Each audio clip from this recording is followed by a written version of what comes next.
to the Web3 Prof Podcast. Good morning and good afternoon, everyone. I'm here with Erik Hersman, who is the CEO and co-founder of Gridless. Erik, thanks so much for being with me here today. Yeah, awesome to talk to you. So, Erik, let's just jump right in. How did you get into crypto? Yeah, so we do Bitcoin mining in Africa. So I've been really into. So let me give you some history. I built this tech hub in Kenya back in 2010, and so by being tech guys, we knew about Bitcoin back then, and we almost started mining on this supercomputer cluster we built in 2011, but we didn't. Wow. And then we almost started mining in 2014 when we found a lot of stranded wind power up in northern Kenya, but then we didn't. I almost bought like 10 miners for myself in 2016, but then I didn't. And so finally sold our other company in 2020. And I was like, I'm going to do something with Bitcoin mining. Like I've been talking about it and looking at it for years and haven't done it. And enough excuses. Let's just make this thing happen. And so Gridless was born from this idea that we want to do Bitcoin mining, but we didn't understand the energy sector yet. And so I started by just calling up guys who own these energy sites in off-grid spaces around East Africa, so Kenya, Uganda, Tanzania, and just trying to understand, what their energy situation is like.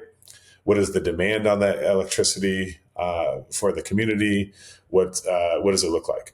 And it turned out that there was like 30% usage, generally speaking, by people in the community, and that 70% was going stranded, wasted. And so we said, well, we can't pay the normal price for power. And we can get later into like how much does power cost in rural areas. But why don't we come on board as a partner where we do a revenue share? So we'll set up we'll cover the cost of the Bitcoin mining. We'll deploy it and manage it. But then you'll make 30% of the Bitcoin earned and we'll make 70%. Right. And they're like, sounds good. Like, normally it doesn't go that way. It's more like, what's Bitcoin? And then we explain what Bitcoin is. And they're like, okay, you sure you still can't pay 7 cents a kilowatt hour? And we're like, no, we can't. And then we say, well, how much are you earning right now? They're like, nothing. Well, would you like to earn nothing or would you like to earn Bitcoin? And generally they'll take the Bitcoin because, the great thing about Bitcoin is that they can turn it into whatever currency they want. If they want to sit there and hold it as Bitcoin, they can. They can also sell it for dollars or euros or Kenya shillings or Malawi kwacha or whatever it is they want. And that's how we got started, though, is we just going in, finding stranded power, saying, hey, let's set up a little Bitcoin mining container here and make sure we can absorb that power. And then you're fully monetizing the full capacity of your energy. Can you just explain this idea of stranded energy and why does stranded energy exist? Yeah. So when you're building a new energy, okay, let me back up a little bit. In most of the world, you have really good grid interconnects. That means if you build a new energy site, you can always connect it to the larger utility scale grid and sell that energy to the grid, right? That's part of, building energy in most places. But in Africa, there's the main like nationwide utility grid only goes so far.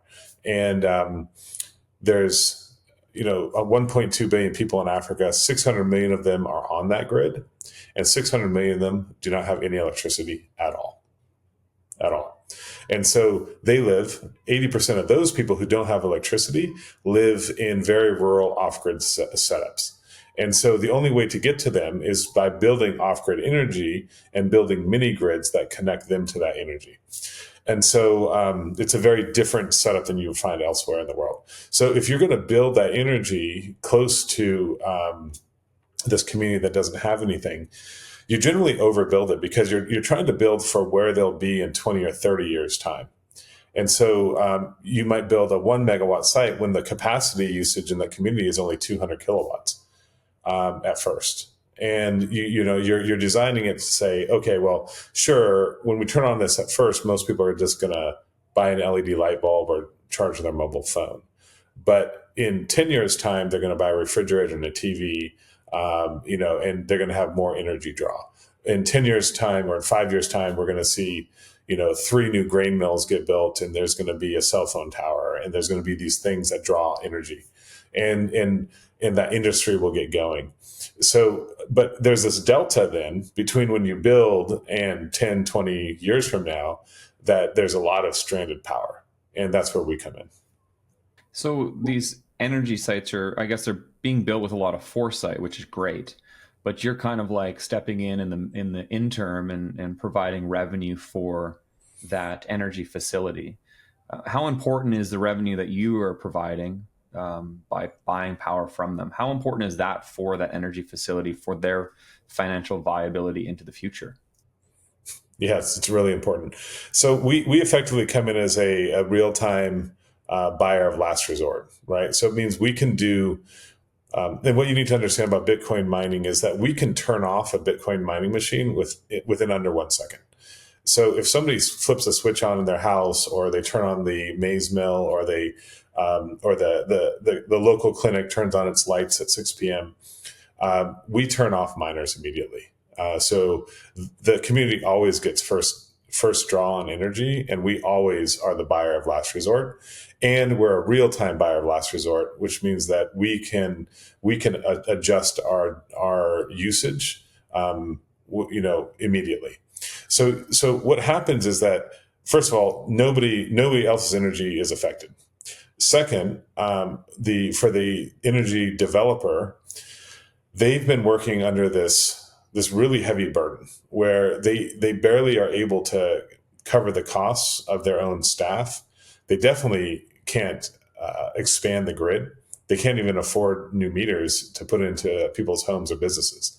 So oftentimes when we show up, they have been operationally constrained because they don't have the capital. Unless they get some new concessionary grant or something, there's no money to even cover their costs. Oftentimes their employees have gone 2-3 months without being paid.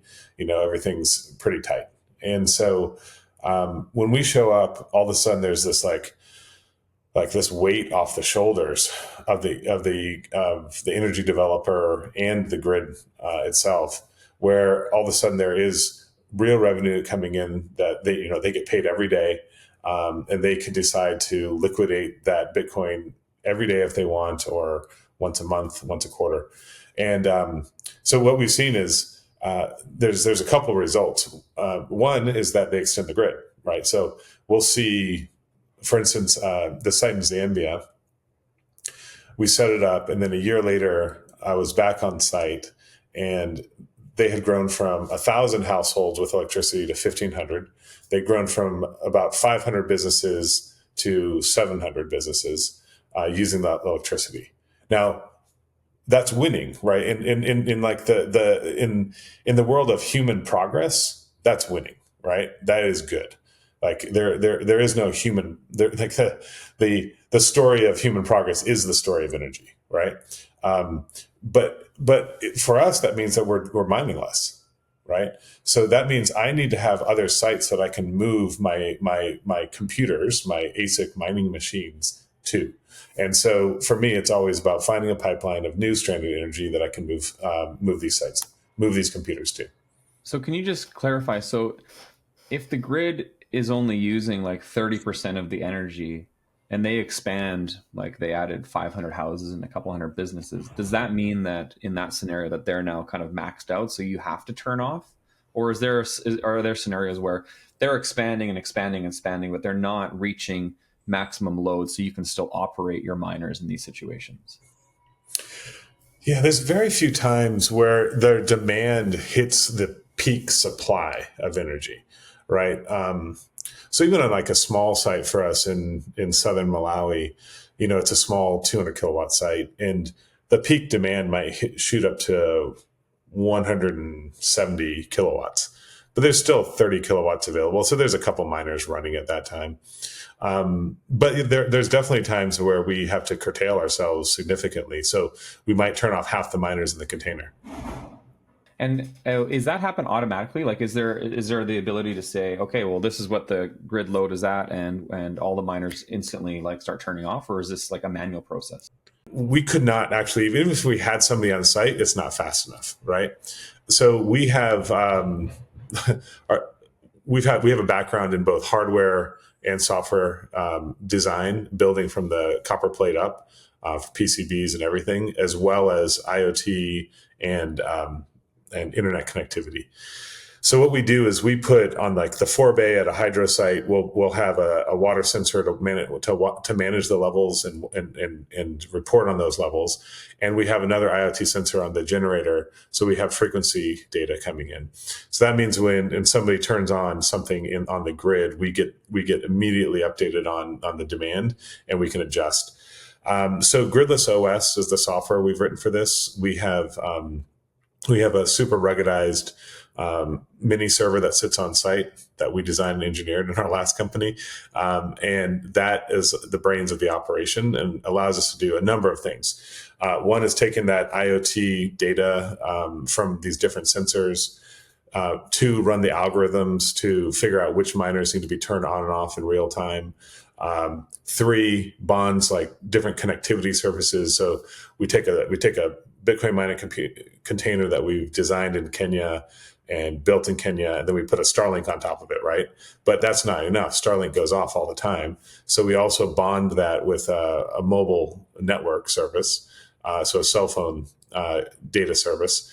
And when we have the signal going out over both lines all the time, and the first, fastest wins. And then we have, if we're taking up 70, 80% of a grid load, and we lose connectivity, because even then you could still lose connectivity or something happens. Generally what happens is Bitcoin miners would shut down. But if we shut down, then we have a grid trip and everybody loses power everywhere. So what we have to do is build a dummy pool onto that as well, so that mining happens to that dummy pool until the connectivity comes back up, and then it can mine to the main pools. So like that's all the brains of automation that we have to build. It works. I mean, we have, Bitcoin mining sites 2,000 kilometers away from us, and it works. So Starlink isn't stable enough. So you're using, I guess, like 5G or something like that, or whatever the local network is. But what happens if you're too far away from like cell phone connectivity? Then do you just rely on Starlink, or are you not going into areas where you don't have the option of both? We are off in some of the furthest corners of Africa, like really far. To give you an idea, like one of our sites is 10 hours from the closest airport. It's 3 hours from the closest town where you can buy like groceries. So we're out there, and I think the communication revolution in Africa is pretty amazing. You can get signal in these places. So wow. We have not found a place yet where we are not able to get cell phone service as well. Now, having said that, if we're on a hydro site, that means we're down in a valley somewhere, and that does not tend to have good signal. But remember, for the 10 years prior to Gridless, we built a connectivity company that worked in rural Africa and was the largest public Wi-Fi network on the continent. So we kind of know how to get that signal from far away. And so we build relays that might stretch 5 kilometers from the cell phone tower signal, and repeat that in. That's amazing. I mean, that kind of is mind-blowing to me. Like living in Vancouver, it doesn't take me like more than 45 minutes into the mountains, and I'm like out of cell phone connectivity, and that's all over the place. And I guess it's because we're mountainous, but it's amazing to me that there's that much connectivity everywhere where you are. And I would imagine that was key for the success of your company is the fact that you have the opportunities to connect. Eh? Yeah, and it's important to understand too that even getting some of that connectivity is hard, right? It's like the community might be 3 kilometers over there, and they have a decent cell phone connection there, but we're 3 kilometers this other direction, and we have to build relays in to make it work. So it's not just that we turn on our phone and have cell phone connectivity at the site. but if we build the relays, we can get it. Can you talk to me about the relationship between access to energy and the relief of poverty? Yeah, I mean, there's whole bodies of work on um, this point about human progress and energy being correlated, right? Um, and those who have access to cheaper electricity are able to do more with their day, right? Are able to do more in their lives. And we don't think about it that much because we live in places that have good energy and electricity all the time. And it doesn't take long when your electricity goes out. Let's say there's a hurricane or an earthquake or fires or whatever it is, and all of a sudden you don't have power for a day, and you realize just what it means to have electricity, right? In the case and I'll just give you some like real stories, right? So in that site in southern Malawi, before there was electricity there, they couldn't have the clinic open in the evening. So people were having babies by shining cell phone, flashlights. They couldn't have medical, they couldn't have their drugs that need to be kept in cold storage there because there was no way to power a refrigerator. They couldn't do irrigation of their crops, except manually. Now they can afford pumps. They used to walk 10 to 15 kilometers to have their grain milled. Now they walk 200 to 300 meters. They used to have more insecurity because there was no lights. Now there's lights, and they can do things in the evenings. They used to have a lot of problems with the kids studying with paraffin lamps would have lung problems. Now they have LED light bulbs, and they can study in the evenings without getting health risk from it. There's many ways in which electricity itself changes the way that you can live and you can expand and build your life. And I think it's in these areas where it's so raw, that it's so in your face, that it's hard to discount the value of. And it's also why, building Gridless, we really got into building Gridless to make Bitcoin. I mean, that's what we wanted to do. And then understanding electricity, understanding energy generation, realize that the model for electrifying these 600 million people in Africa who don't have any electricity is the actual problem, right? Bitcoin mining makes off-grid energy profitable. That's great, but that's the symptom. The disease is we don't have enough energy generation, and we need to solve for that. But Bitcoin mining can help with that too, or Bitcoin itself can help with that too. And the way we figured that out was realizing, so if Bitcoin can be the financing tool, not just the mining for profitability of energy sites, right? And the way I like to explain it is this. So if I have $20 million, I can build 10 megawatts of run-of-river hydro, okay? In 30 years, unless I raise more money, I have 10 megawatts of run-of-river hydro. If I take that same $20 million and I buy $20 million of Bitcoin, turn it into Bitcoin, and I finance that, basically I use that as collateral with like a Swiss bank, I can get a 50% LTV, so loan to value rate at an 8% interest rate, maybe 9%. And I can build 100 megawatts in 10 years and 1 to 4 gigawatts in 30 years with that same $20 million investment. That's the difference, right? It's just this, you can't beat the capital efficiency of using Bitcoin for financing either. When you started this, you kind of referenced this. I just want some clarity. You said you started Gridless because you wanted to mine Bitcoin. And it sounds like the secondary benefit or focus of that has kind of leaned you into like some level of poverty relief. How do you maybe like walk me through that journey when you're like, oh, wow, this is really making a difference in people's lives on the ground in East Africa? And also, like, how does that actually make you feel as a CEO that you're making a difference?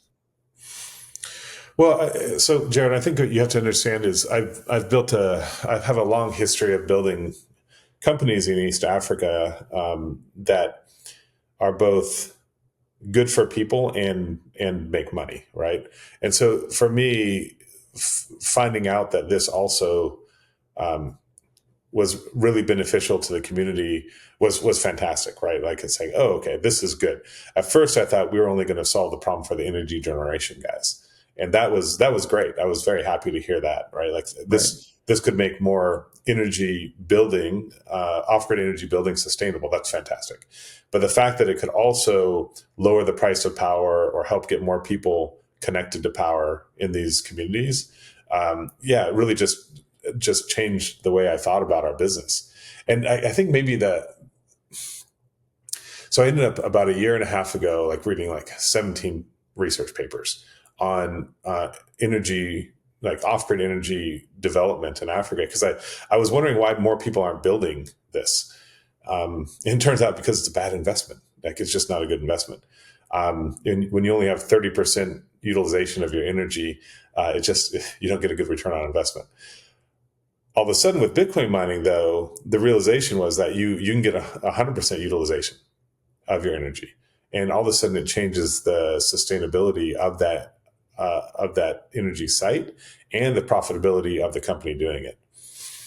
And so I just wrote a paper with my own kind of putting it through my own lens of energy and Bitcoin mining in Africa, and I was like, you know, if you pair these two things together, you should be able to get a 5 to 7 year ROI.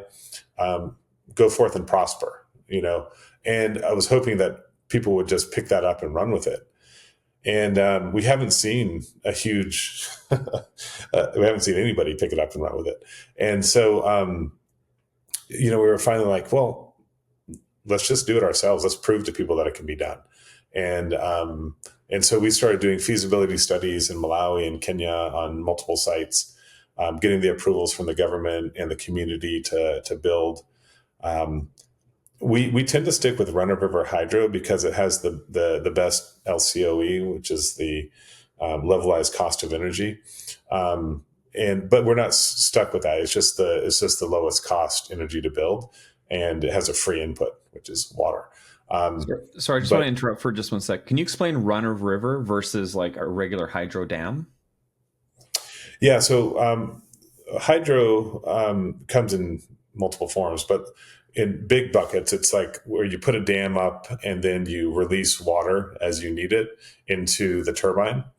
And run of river is you might have a weir which directs some of the water into a channel that then directs that into a turbine, and then it goes back into the river, right? The rest of the river keeps flowing. This gets channeled out and then gets channeled back into the river. So it could be, 50 meters, it could be 300 meters of it coming out of the river, but it goes back in. And so it's much, much less impactful on the environment. Everything has an impact on the environment, but this has much less impact on the environment than Great. a normal dam would. Great, thank you. So as you're kind of doing these feasibility studies, are you actually building these facilities now? Or are you just kind of proving a case so that business people can come and build them? Yeah, so we're actually going to start building it. So Gridless Energy is a new department, a new arm of Gridless Inc., right? And that arm will build the energy, and then the compute side just goes with it, right? Our data centers. We still look for stranded energy that other people have built and try and help them as well. That doesn't end, right? It's just us saying, hey, we can accelerate the energy build out on the continent. So let's show everybody how to do it. We're doing it in an open model. We're hoping that people copy us. There's no way that we can develop all the energy required on the continent, and nor should we try. So let's make it an open model that everybody else can copy and do on their own too. Can you just deal with maybe some misconceptions that I think probably a lot of people have of just Africa generally? You talk about run of river, and I think a lot of us have a vision of Africa as being a really dry place. And you're talking about hydro. And I would think, and most people are probably thinking, well, why is he not talking about solar? It seems like a really hot, sunny place, and it seems really dry, but he keeps talking about hydro. Can you help us with our ignorance? Yeah. So solar, there's a lot of communities that solar is the only thing that'll work, right? And the LCOE on solar is fairly low as well. It's not as low as Run of River, but it's fairly low, um, and that's fine, right? But there's also 400 gigawatts of of hydro to be developed in Africa. 40 gigawatts have been developed, so there's still 90% of that capacity remaining, and that goes across sub-Saharan Africa. I wrote an article on this just this last week that explains that and shows the data, right? And the truth is that while we can use any type of energy for a company, we need to if we focus on one type, it allows us to really build up a muscle to build that type of energy well. Right. That's not saying that if somebody else comes, it could be maybe they lower the cost of battery storage and solar becomes as cheap as Run of River, then we should pick that up too, and we will, right? If fusion comes of age and it becomes, these guys are creating some really amazing modular fusion tech. We can drop that in anywhere, right? Then we should absorb that as well, right? So we shouldn't be polarized on type of energy. We should be focused on inexpensive green energy, because that's what has free inputs. That's great. And when you're talking to, or sorry, I wanted to ask, who owns the energy sites? Are these the federal governments that are owning these run of river plants? I mean, obviously you're as a private company, you're developing some. So is there kind of a mixture between the two? Yeah, there's a mixture. So there are some small hydro sites that are owned by the government. We work with a lot of independent power producers, so IPPs, that have built these on their own. Some of them are community owned. Some of them are company owned. It kind of depends on the location. And when you're approaching these, you kind of said earlier in our conversation that sometimes the question is, well, what is Bitcoin? What is the general understanding that you're running into when you're talking to these energy providers about Bitcoin? And does the local community have any idea that Bitcoin is helping them get cheaper or more available energy?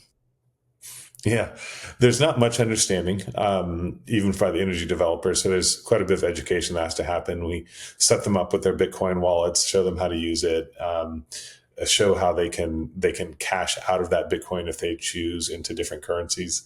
The community itself, like, we don't hide what we do. We tell everybody what's going on. Quite frankly, most of them just do not care at all. All they care about is electricity that they get in their daily lives. The people who do care are the people who work on site. So, like the guys who work for the energy developer, running the power lines and managing the transformers and putting the meters into people's homes and businesses, they realize that they get paid because that little Bitcoin mining container is humming along. So they want to make sure it keeps running. And then those guys will ask some questions about Bitcoin and say, "Oh, I wonder, could I buy it?" And then we'll show them how to do it. But yeah, we're not really in the business of like running Bitcoin education workshops in these places, but we Right. we do tell them about it and we show them if they're curious. And do you think that you're helping with Bitcoin adoption in the areas that you're working in, or do you think it's kind of neutral or agnostic in the sense like, well, it doesn't really make a difference to the local community members. None of them are going to start buying Bitcoin, or they're not going to start accepting Bitcoin. Yeah. Not yet. I'd say this. We as a small company, we have to be very focused on mining and just making sure that Bitcoin mining works well and serves the purpose for the energy developer, our partner. However, there are other organizations who are working on how Bitcoin and really Lightning sitting on top of Bitcoin, or maybe even eCash, using Fedimints or things like that, can be used within a local community. And so what we've been talking about is like, well, if on one of the sites that we develop where we have more control, if we said, hey, listen, you could pay for that power in using Lightning or eCash, right? that serves then as a driver for the usage of it by everybody in the community. And then, so the extension of saying, oh, cool, would the local merchant accept this as, payment for bread or milk, or something like that, is not too far away. But that's not our business to run. That's somebody else's, to set up and do. How big is Gridless? Like you mentioned, you're a small company. To me, it sounds like you're not a small company. But what does that actually mean to you? We're 10 people. We Oh, operate really? 6 sites in 3 countries. Oh, wow. But yeah, we're 10 people. We do all of our, like maintenance, support, build out, everything. And we couldn't do this without Gridless OS, which, allows us to do, management from afar. But, Bitcoin, it's interesting. Like Philip, my business partner, calls, ASICs, the Bitcoin mining computers that we use, like the world's dumbest computers, right? And they're poorly built too, which is another problem, right? But they're not smart. They don't do anything but one thing, right? And energy is just energy coming in. So as long as you're keeping the heat at the right level in the container, so the air is flowing properly, as long as you're not having, major threshold changes in energy coming in, as long as you're not losing your connectivity all the time, they just kind of sit there and work.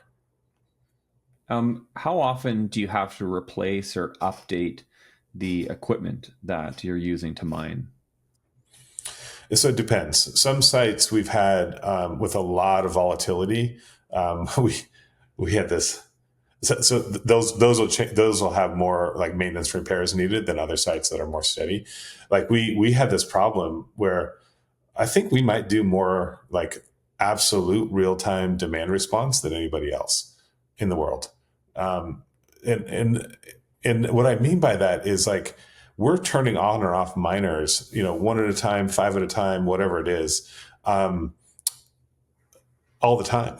And so what we don't have all the control we need over the miner either. Like the Bitcoin mining manufacturers only give you so much access to the API for the control board, right? So instead of being able to lower it down like halfway and run it at like half efficiency, I have to lower it down all the way, right? I have to turn it off. Yeah. Which is a problem because now I have to turn it back on again later and it's cooled off. And now I'm getting thermal shock on my chip. And so we were getting these errors, and even the manufacturers, like, we see these once or twice. How do you have 100 hash boards that have this issue? Like, it's not even, it shouldn't be possible. And it was possible because of what we're doing. Like, we're doing this real-time demand response that nobody else is doing. And so on those ones, we've had to come up with new solutions. There's actually a company out of Canada called Epic.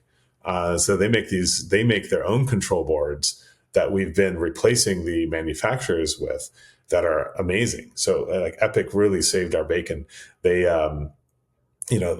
helped us a great deal in figuring out what the problem was. And then they shipped us a couple boards so we could make sure that it worked.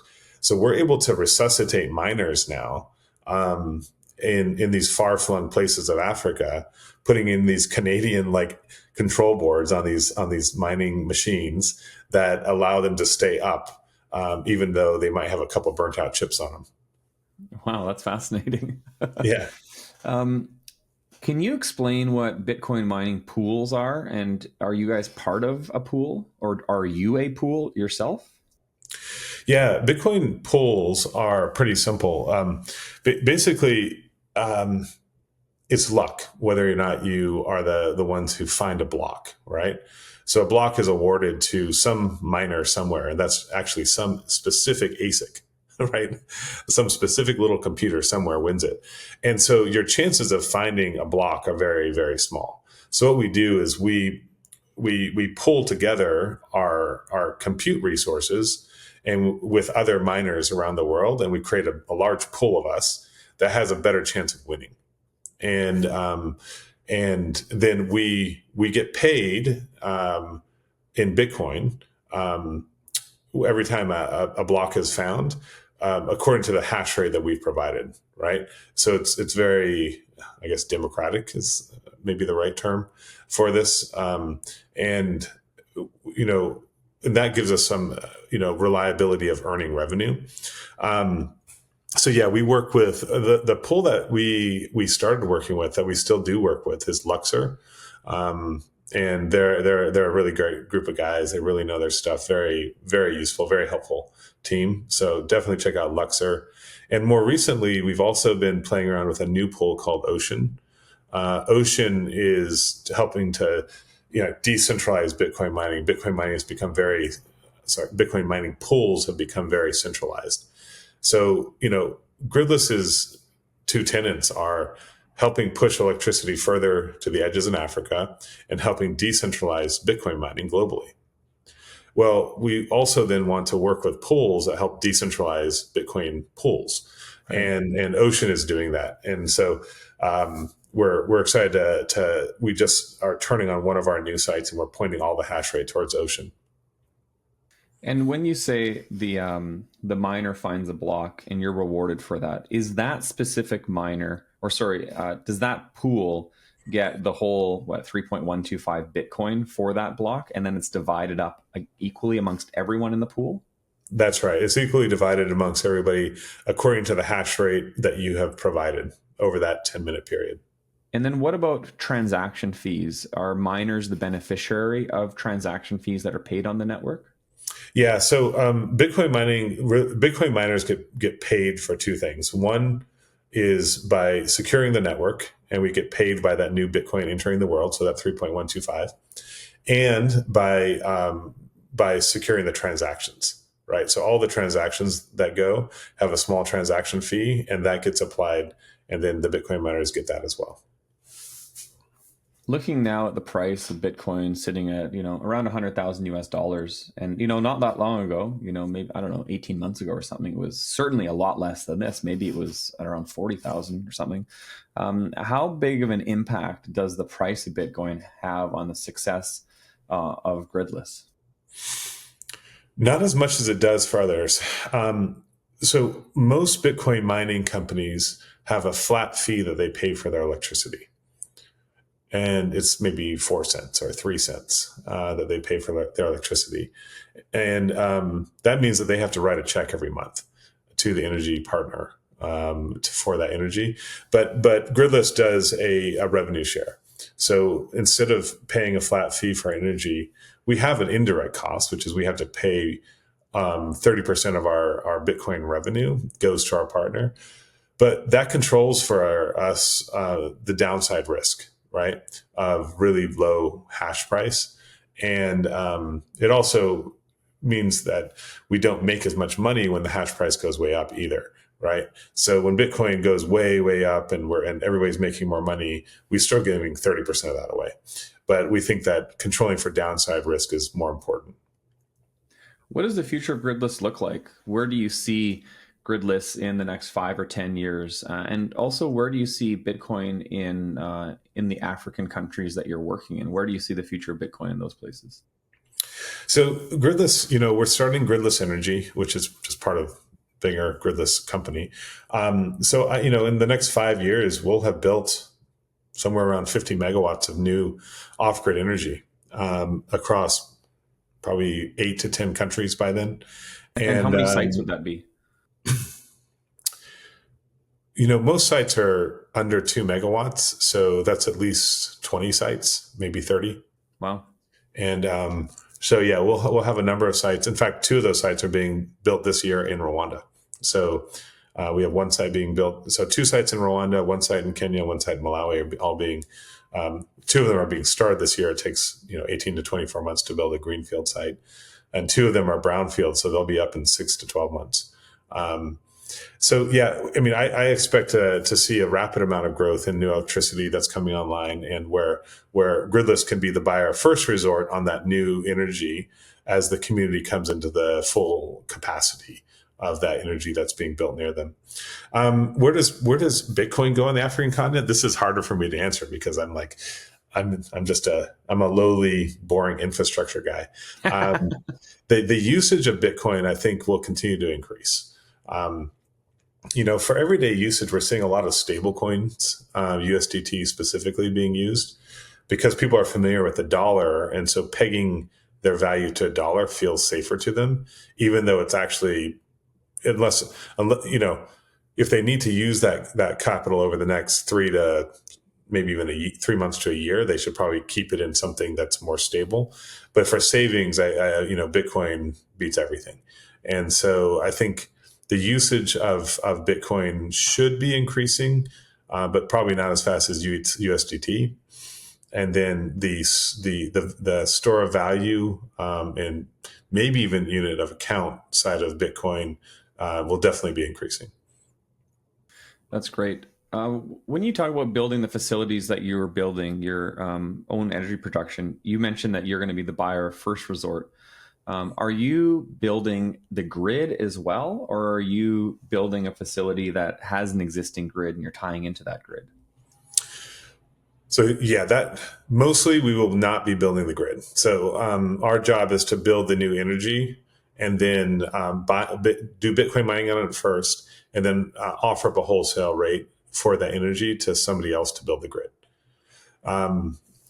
There's some unit economics that are important to understand.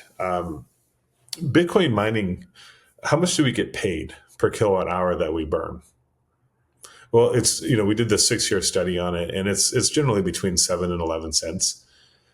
So if you're willing to pay me 1 penny more than that for the cost of the electricity, then I should sell it to you, and I should turn off a miner. What does it cost?